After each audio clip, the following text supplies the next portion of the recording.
High കൂട്ടുകാരെ, നമ്മുടെ മുട്ട നമ്മൾ മുളക് മാത്രമാണ് മുട്ടയിൽ ചേർത്തിട്ടുള്ള മുളകും ഉപ്പും നമുക്ക് നന്നായിട്ടൊന്ന് ബീറ്റ് ചെയ്ത് എടുക്കാം.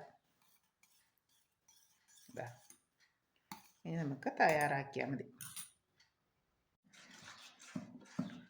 നമ്മുടെ ദോശമാവ് ഈ ഭാഗത്തിൽ നമ്മൾ കലക്കി എടുത്തിട്ടുണ്ട്, നമ്മുടെ ഗോതമ്പ് പൊടി കേട്ടോ, ദോശമാവിൻ്റെ ഭാഗത്തിൽ. ഇനി നമുക്ക് 2 മുട്ടയൊന്ന് ബീറ്റ് ചെയ്തെടുക്കാം. അപ്പോഴത്തേക്കും ഇതിനെ ഒന്ന് റെസ്റ്റ് ചെയ്യാൻ വയ്ക്കാം.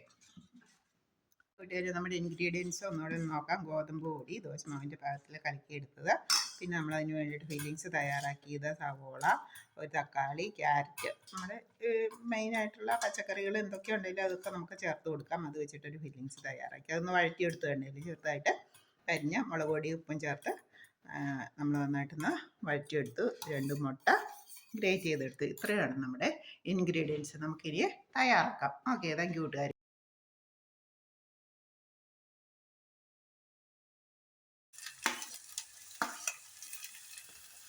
സവോള ഇട്ട് കൊടുത്തു, ക്യാരറ്റ്,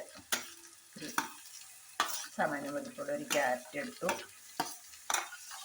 പിന്നെ തക്കാളി നമുക്ക് എല്ലാം കൂടെ ഒരുമിച്ചിട്ട് വഴറ്റിയെടുക്കാം. നന്നായിട്ട് വഴന്ന് വരുമ്പോൾ ആവശ്യത്തിന് ഉപ്പ് ഒഴിച്ച് നന്നായിട്ട് വഴന്ന് വരുമ്പം എരിവിന് പാകത്തിന് ആവശ്യത്തിന് എരിവ് കിട്ടാൻ പാകത്തിന് മുളക് പൊടിയും ചേർത്ത് നമ്മൾ ഫില്ലിങ്സ് നന്നായിട്ട് നമ്മൾ വഴറ്റിയെടുത്തിട്ടുണ്ട്. ഇനി നമുക്ക് നമ്മുടെ മുട്ടയും നമ്മുടെ അത്യാവശ്യം ഇതുപോലെ വെന്ത് വരുമ്പോഴത്തേക്ക് നമുക്ക് ഇതിലേക്ക് നമ്മുടെ മുട്ടയുടെ കൂട്ട് ഒന്ന് പരത്തി കൊടുക്കാം.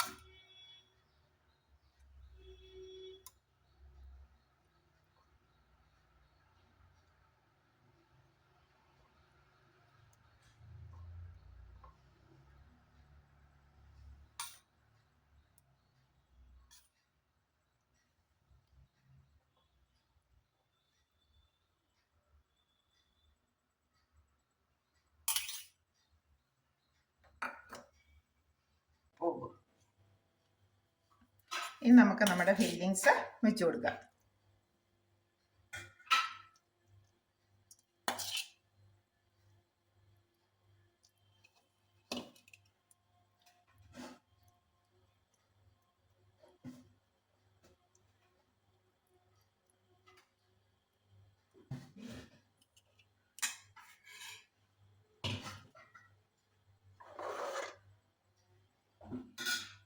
സൈഡിൽ നിന്ന് കൂടെ മടക്കി 4 സൈഡും നമ്മൾ ഇത് മടക്കി പിടിപ്പിക്കുക.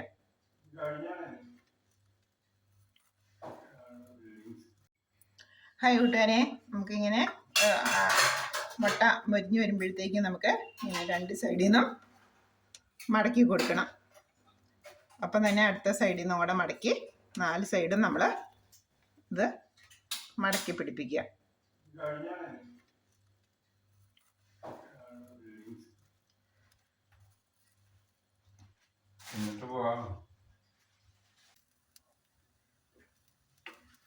നമുക്ക് മറിച്ചിടുന്ന മറിച്ചിട്ട് കൊടുക്കാം. നന്നായിട്ടൊന്ന് വേവിച്ചെടുക്കണം 2 സൈഡും. ഈ സൈഡ് നന്നായിട്ട് മൊരിഞ്ഞ് കിട്ടി. ലോ ഫ്ലെയിമിൽ ഇടണം, അല്ലെങ്കിൽ ഉള്ളൊക്കെ നന്നായിട്ട് വഴറ്റിയെടുത്തതുകൊണ്ട് ഇനി അധികം വേവില്ല. നമ്മുടെ ഫില്ലിങ്സ് നന്നായിട്ട് വഴറ്റിയെടുത്താണല്ലോ. പിന്നെ ഗോതമ്പ് ദോശ പെട്ടെന്ന് തന്നെ നമുക്ക് വെന്ത് കിട്ടി. പിന്നെ നമ്മൾ വെച്ചിട്ടുള്ള മുട്ടയാണ്. മുട്ടയും ഫില്ലിങ്സ് ഒക്കെ വെച്ച് കഴിയുമ്പോഴത്തേക്ക് ആ ചൂട് കൊണ്ട് വെന്ത് കിട്ടുന്നുണ്ട്. എന്നാലും നമ്മൾ നന്നായിട്ട് 2 സൈഡും ഒന്ന് മൊരിയിച്ചെടുക്കുക. നല്ല സൂപ്പർ ടേസ്റ്റിലുള്ള ഒരു വിഭവമാണ്. എല്ലാവരും തയ്യാറാക്കി നോക്കണേ.